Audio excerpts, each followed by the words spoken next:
wherever you're listening from. Welcome, whether it's 9 p.m. or 3 a.m. Whether you're lying in bed, sitting in a quiet car, or listening from a world away, take a breath, grab a blanket, let the hum of the day fade. This is your time. Let your eyes get heavy, your thoughts quiet, and let a true story from history carry you far from here to a place that no longer appears on maps, but never really left. Let me know in the comments what time it is where you are. I'll be reading them from the shadows. It's 1962. You live in a small coal town in Pennsylvania, Centralia. You've lived here your whole life, and to be honest, it's quiet. The kind of town where everyone knows everyone, where the corner store still sells penny candy, and the roads smell like dust and diesel after it rains. You don't have much, but you don't need much. A few hundred homes, a couple of churches, one post office, coal under the ground, and clouds overhead. But today, there's a smell. It's not new, but it's stronger than usual. Smoke from somewhere it shouldn't be. You blink, you sniff the air, it's coming from the ground. At first it seems harmless, just smoke from a pile of garbage that didn't get buried deep enough. The town dump had been lit on fire to burn off trash. It was routine. But the smell doesn't leave, not after a few days, not even after a few weeks. People say it's just steam from underground, a little coal heating up, nothing serious. The mines are sealed after all, aren't they? But then, the smoke starts to spread. You see it curling out of the cracks in the sidewalk. You see it hovering behind the church in the early morning mist. You even see it in your own backyard. And the heat. There's heat now. The earth feels like it has a fever. Children start having trouble breathing. Some nights the smell is so strong it keeps you awake. Your basement gets hot, too hot. Then one day a boy walks across his backyard, and the ground opens up beneath him, a hole, deep, dark, and steaming. The earth collapses like paper soaked in fire. He grabs onto a tree root, screams for his cousin, and is pulled back to safety by the thinnest of chances. The hole? Over 100 feet deep and full of burning air. After that, things are no longer just rumors. The government comes in with clipboards, tests the air, checks for carbon monoxide, takes soil samples. No one gives you clear answers. You ask, is the fire going to stop? Can it be put out? They nod, but they don't say yes. Instead, they talk about containment, about relocation programs, about voluntary buyouts. Some families accept, others refuse. How do you walk away from a home you built with your own hands? How do you explain to your children why they can't go outside anymore? How do you sleep when the fire is sleeping just beneath your bed? Years pass. The town gets quieter, not because people are sleeping, but because they're leaving, one by one. Homes are boarded up.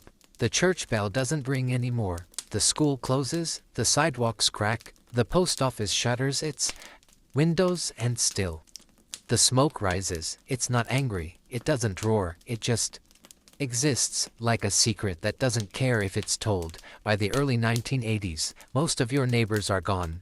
Federal officials declare the town uninhabitable.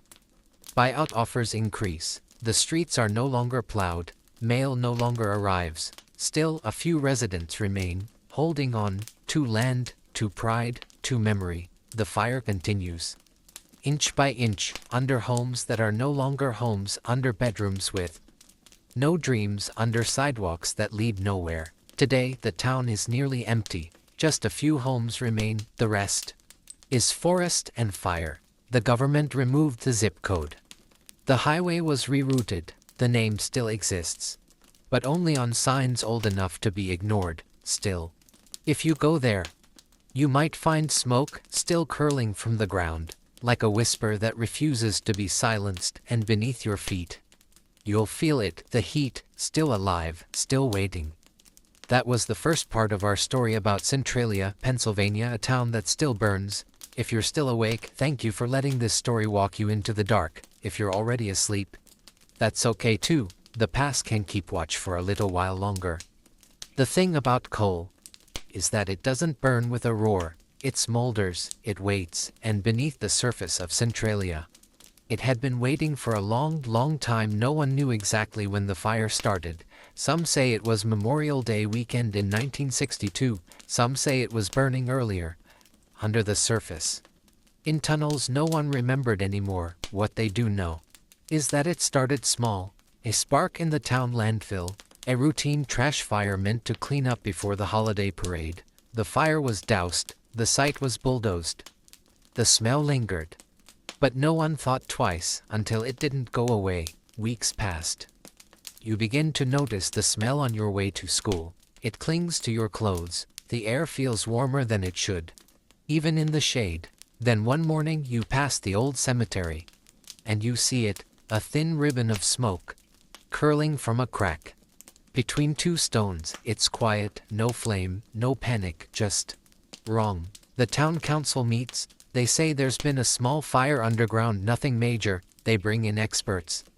Miners, engineers, government men in suits with pens that don't work. They test the air, they shrug, they leave. Life goes on, but the smoke spreads from one crack to two, then to the schoolyard, then to the slope behind the church, and people begin to wonder what exactly is burning down there.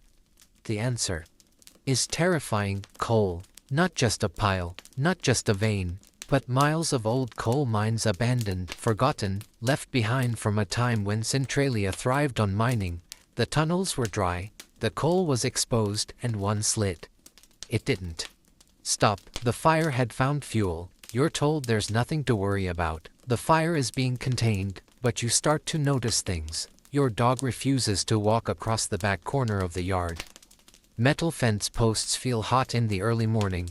Your basement, once cool and damp, now carries heat. Like a radiator humming in silence. The town doesn't look any different, but it feels different, like it's breathing, like something under. The surface is shifting slowly, relentlessly. Your neighbor mentions the word sinkhole. You smile nervously. They can't happen here. Can they? Then one does, not big, but real. It swallows part of the old walking trail behind the woods. No one gets hurt. The town shrugs again. It's easy to ignore a fire you can't see, especially when you want to believe everything is fine, especially when your family's roots are planted deep, especially when no one gives you another option.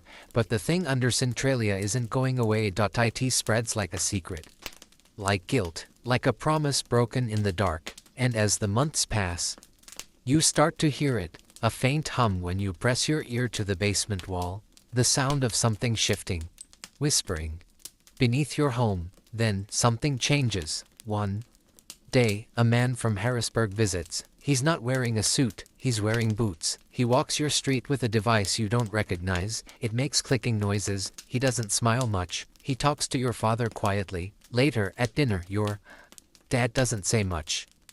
Only that someone's coming back tomorrow to take readings. You eat quietly. You don't ask what kind. That night, you dream of footsteps beneath the floorboards, of heat pulsing through the bed frame, of the sky opening up and revealing not stars, but fire. You wake up sweating. Your window is open. The wind is still. The air smells like charcoal. The next week, the mayor holds a meeting at the fire hall. You sit in the back with your brother. Someone from the government reads a report. Words like carbon monoxide, unstable ground, structural risk, voluntary relocation. You don't understand half of it, but your stomach tightens anyway. Your brother asks if they're going to move the whole town. You shake your head, but you're not sure. Outside, people stand in small groups. Some talk about moving, others laugh it off. Someone jokes about drilling a hole straight to hell. You smile, but you don't laugh, because when you walk home later, past the old post office, you see another crack. This one's wider, and this one is breathing. The fire doesn't want attention. It doesn't rage. It doesn't shout. It waits and smolders and consumes. It is patient and endless, like grief, like memory, and like Centralia itself. It is not going away. You wake up in the middle of the night, not because of a sound, but because of a feeling, the kind of feeling that hums beneath the skin, like the air in the room has shifted, like something is watching. You sit up slowly. The room is dark, quiet, normal, but the floor feels warm, too warm. The next morning you check again. It's cooler now. Like nothing happened. You convince yourself it was your imagination. Maybe the heat came from the old radiator. Maybe the blankets were just heavier than usual. You tell yourself that. But you don't believe it. In the days that follow, the cracks start to show, not just in the pavement, but in people. Your neighbors talk less. The usual smiles at the grocery store feel tighter. You start to hear the word evacuation whispered like a curse. Someone says the government's going to buy the town. Others say they'll have to be dragged out. You don't know what to believe, but part of you knows. Something is ending. Outside the school, you notice a new patch of asphalt. They've filled in a hole that wasn't there last week. It smells faintly of sulfur. A teacher says it's nothing, just the old road giving way. But you've seen what lies under the roads now. And it doesn't sleep. One afternoon, a boy you know faints during gym class. No warning, he just drops. They say it was dehydration, or maybe low blood sugar. But someone else whispers it might have been the fumes. You go home early and keep your window closed that night. Even though it's summer, days pass, then weeks. The smoke thickens in certain areas of town. You learn to walk different routes, avoiding hot spots, avoiding the shame of being seen afraid. But you are afraid, because one day your friend's dog doesn't come home. They find it in a shallow hole behind the shed, dead, no wounds, just gone. The ground where it lay is steaming. By now, government trucks are more common than mailmen. They park near the church, near the school, near your neighbor's fence. Men in reflective vests walk around holding machines that beep. You ask one of them what he's checking for. He glances at you, then looks away. Your parents stop arguing in the kitchen. Now they argue in the garage. The word move keeps showing up in their sentences, alongside words like loan, insurance, and nowhere to go.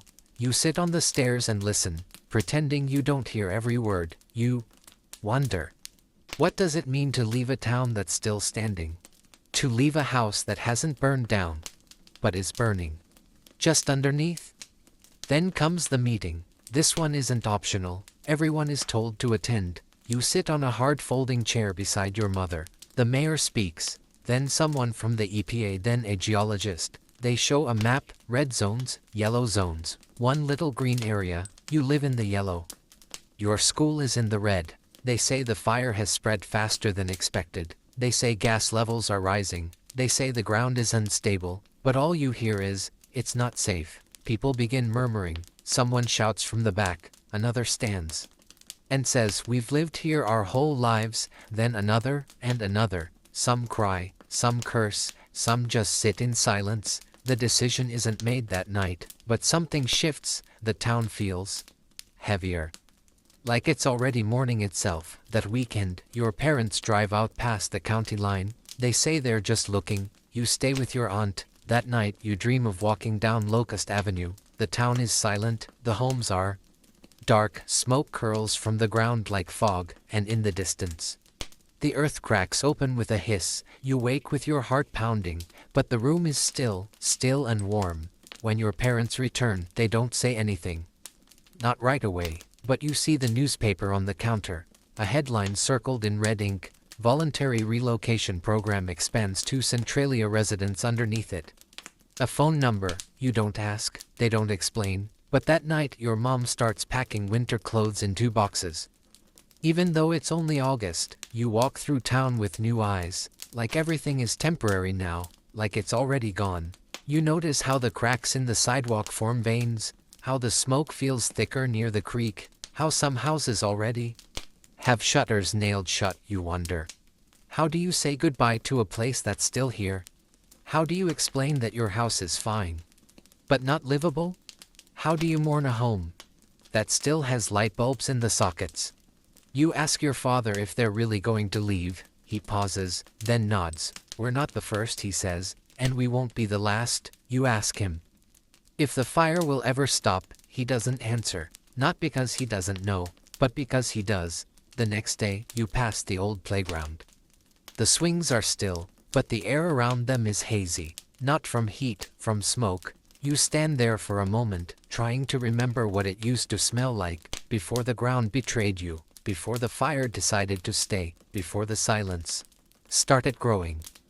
There is no siren, no news bulletin, no single day when the town empties all at once. Instead, people leave in whispers, in moving trucks that drive away before the sun is up, in letters taped to doors, in windows that go dark and stay that way. You start to count the empty houses on your street. 3, then 5, then 8. Each week, the silence deepens. It isn't just quiet. It's something else, like the town is holding its breath, waiting. Not sure for what. You still go to school, or what's left of it. A few classrooms are closed, some teachers are gone. You start to notice the things no one talks about, the paint peeling in the hallway, the cracked tiles, the smell of smoke coming from the back wall. They say it's fine, they always say that, but one day they cancel recess. Too much smoke outside, too many complaints of headaches. You stay inside, you play board games under fluorescent lights, and wonder why this feels like goodbye. Your best friend says she's leaving. She doesn't want to. Her parents say they have no choice. They're moving to another county, somewhere safer, somewhere with no fire underfoot. She gives you a bracelet she made, blue and white beads, the colors of the sky before the smoke. You promise to write. You both know you won't, because nothing about this feels like summer break. It feels like morning, like a wake where no one says the word death. At tea night, your father sits at the kitchen table with maps. Your mother makes lists on yellow pads. You ask where you're going. They say we'll see. You ask when. They say soon. You don't ask again. Instead, you lie in bed and stare at the ceiling. You try to memorize every crack in the plaster, every shadow the curtains make, every creak in the floorboards, because you know soon this room will belong to no one, not even memory. Some people still refuse to leave. You hear it in the store, in line at the gas station. It's just scare tactics. They want the land. We've lived here forever. Maybe they're right. Maybe they're just afraid of starting over. You understand both, because you're afraid too, not of the fire, but of forgetting what it felt like to ride your bike down a street that existed, of forgetting what your house smelled like in the fall, of forgetting who you were before this place started disappearing. And then one morning your mother tells you to pack your bag, not all of it, just what matters. You ask what that means. She says, what you want to remember. You stand in your room, you look around, you choose the bracelet, a photo, a book, you put them in your backpack, and zip it closed. You don't cry, not yet, that comes later, when you look back one last time, and the smoke is still rising, but your home is gone. The day you leave, the air is heavy, not with heat, but with waiting. The sky is overcast, but it doesn't rain. There's no dramatic farewell, no thunder, no lightning, just clouds and silence. You sit in the back seat of your father's car, your bag beside you, your home behind you. You don't look back, not yet, because something inside you is afraid that if you do, you might never want to leave at all. The streets are mostly empty now. Only a few windows still glow at night. Your house was one of them, warm light through the kitchen curtain, the sound of dishes, the rhythm of life. Now the curtain is drawn, the windows are dark, and the rhythm has stopped. You think of the neighbors. Who stayed? Old Mr. Beck, who swore the government wouldn't push him out. Mrs. Albright, who said her roses still bloomed every spring. You wonder if they'll stay until the end. You wonder if there even is an end. You pass the old playground, the one with the rusted swing. It still sways gently in the wind. No children, just motion. You used to ride your bike past here. You used to race the shadows across the street. Now, the shadows win every time, because there is no one left to chase them. Your father drives slowly, not because of traffic. There isn't any, but because this is goodbye. Not the kind you say out loud, the kind you carry in your chest. The car passes the church, boarded. The bell hasn't rung in months, passes the post office, vacant. The flagpole stands without a flag, passes. Your school, silent. A place for learning that taught you something else entirely. As you reach the edge of town, you finally look back, just once. The smoke is still there, trailing up into the dull sky. It moves slowly, like a sigh. Like the breath of something that refuses to die. You wonder if it will ever stop. You wonder if it even can, because it doesn't rage, it doesn't scream. It just is. Your new house is smaller, it smells like paint and plastic. Everything is clean. Too clean. There are no cracks in the sidewalk, no creaks in the stairs, But you lie awake that first night and listen for a sound that isn't there. No hum beneath the floorboards. No warmth in the corner, just silence, and the soft, soft buzz of a town that isn't burning. And still, you miss the fire, not the danger, not the fear, but the knowing that you came from somewhere that no longer exists, somewhere that left smoke in your memory and heat in your bones. You don't return right away, months pass, maybe a year, but one day your father's truck pulls off the highway, and you know, you're going back, not to live, just to walk the roads that once had names, to find the pieces that never left. Centralia doesn't look the way you remember. The signs are gone, the post office flattened, the streets are overgrown, swallowed by weeds and silence, trees where houses once stood, cracks where sidewalks used to be. There's a strange peace to it all, not the kind that comforts, the kind that confirms the end. You step out of the truck. The air is still, then, beneath it all, you smell it, smoke, faint, but real. The fire hasn't stopped. You walk slowly, past the empty lots. Your shoes crunch over gravel and ash. And no birds, no dogs barking, no wind, only the soft sound of your own steps and the memory of what used to be. You reach what was once your home. There's no house now. Just grass and a cement pad where the porch used to sit. You close your eyes. You try to remember the creak of the front door, the color of the curtains, the sound of your mother humming in the kitchen. It comes back, slow and soft, not like a film. More like a dream you forgot to forget. A few streets away, you find the church, still standing, somehow untouched. They say the fire never reached its foundation, that the earth beneath it refused to burn. Some call it coincidence, others call it faith. You don't say anything, you just stand there and breathe. On your way back, you spot graffiti on the pavement, bright paint on old cracked road, words like, "We remember, never gone, still here." You don't know who wrote them, but they feel familiar, like someone else came back, just like you, looking for something that once mattered. Even if it's not there anymore, that night, back in your new house, you lie awake again. The fire isn't beneath you anymore, but it's still there. In the back of your mind, in the slow exhale of the earth. In the memory of a street that still exists in silence and smoke. They said it would burn for a few more months, maybe a year, but years passed, and the fire stayed, not loud, not bright, just steady, a heartbeat beneath the ground. Experts came and went. They measured gases, drew maps, built barriers. Nothing worked. The fire didn't listen. It moved sideways, down, around, like it knew the tunnels better than any man, and maybe it did. The mines were old, layered deep beneath the surface, long forgotten, until they weren't. You hear that they tried to dig it out once, a massive trench, millions of dollars, but the fire slipped past the edge, like water or smoke. Then they tried to flood it, pumped in tons of slurry. Still it burned, still it moved. Eventually, the officials stopped offering updates, the press stopped calling, and the town, what was left of it, was left to itself. A few people stayed.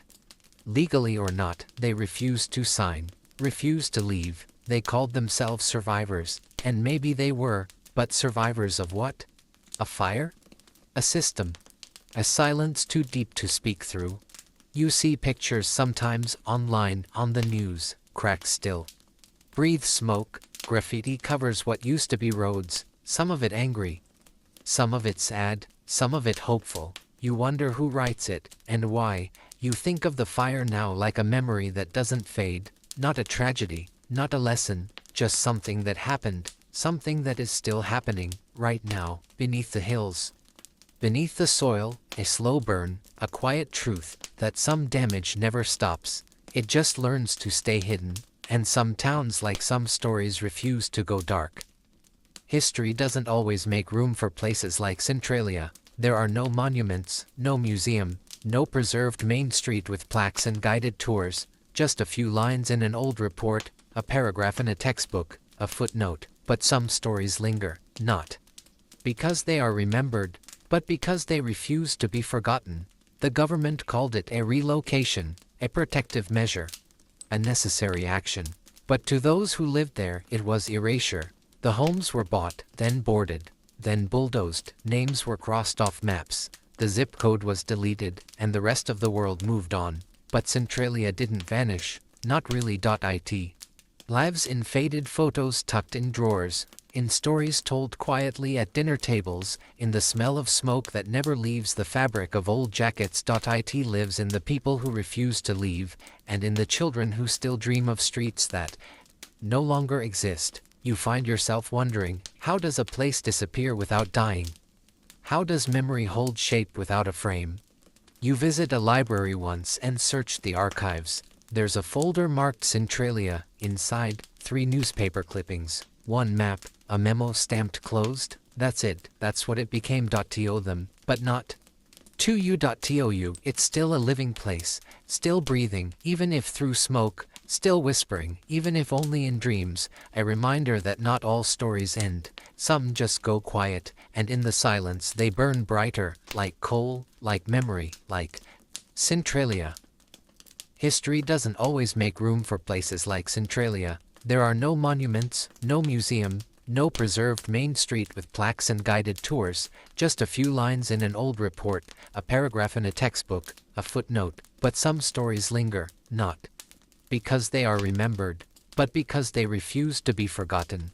The government called it a relocation, a protective measure, a necessary action.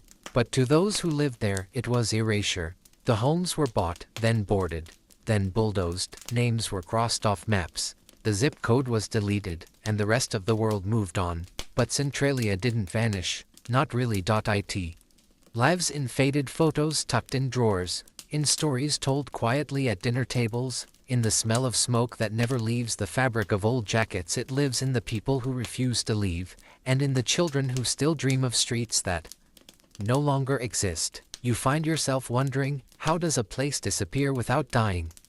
How does memory hold shape without a frame? You visit a library once and search the archives. There's a folder marked Centralia. Inside, 3 newspaper clippings, 1 map, a memo stamped closed. That's it, that's what it became. To them, but not to you. To you, it's still a living place, still breathing, even if through smoke, still whispering, even if only in dreams, a reminder that not all stories end. Some just go quiet, and in the silence they burn brighter, like coal, like memory, like Centralia. Every story has its quiet rebels, the ones who dig in when the world says walk away. Centralia had them too, not many, but enough to keep the lights on, even when there were no neighbors left to wave at, no mail to collect, no church bells to ring. They stayed after the buyouts, after the roads stopped being plowed, after the town lost its zip code. They stayed when the fire got too close, when the air monitors beeped, when strangers showed up in hazmat suits. They stayed when silence was louder than traffic, when the wind carried only the smell of smoke. They stayed because leaving would mean losing more than property. It would mean losing the past, and they weren't ready for that. Some were old to start again. Others were proud, too proud to admit they were scared. But most were simply rooted to the land, to the soil, to the stories buried beneath the foundation. You read about them sometimes, the last holdouts, living among the ruins, tending 2 gardens where no one walks, their homes surrounded by forest, by fence, by emptiness, their voices quiet but firm. This is still my home, they say, and no one argues anymore. Some fought legal battles, argued for the right to remain, and eventually, strangely, legally, they won. The town is still condemned, but a few are allowed to live out their days, a compromise between erasure and memory.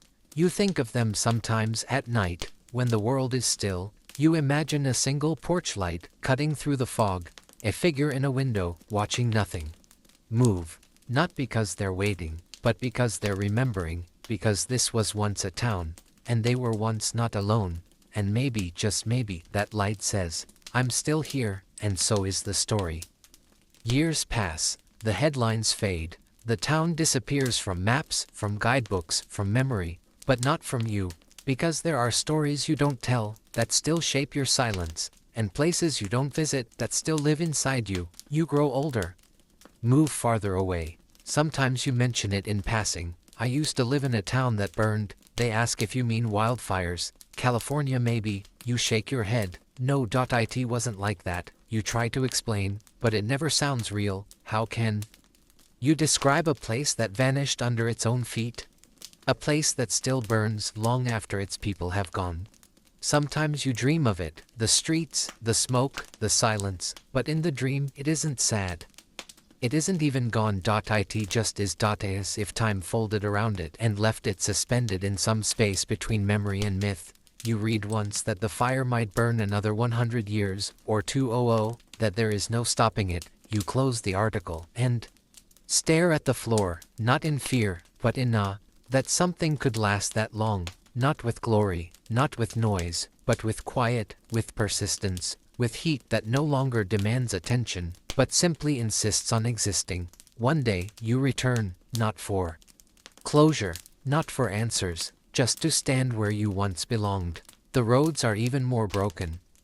The weeds higher, but the air is the same, smoky, still, and when you close your eyes, you hear it, that low hum of a town still burning somewhere beneath you, not loudly, not proudly, just enough for those who listen to remember it was real, that it mattered, and that even now it lives somewhere in the dark, a fire without a flame, a silence that still speaks.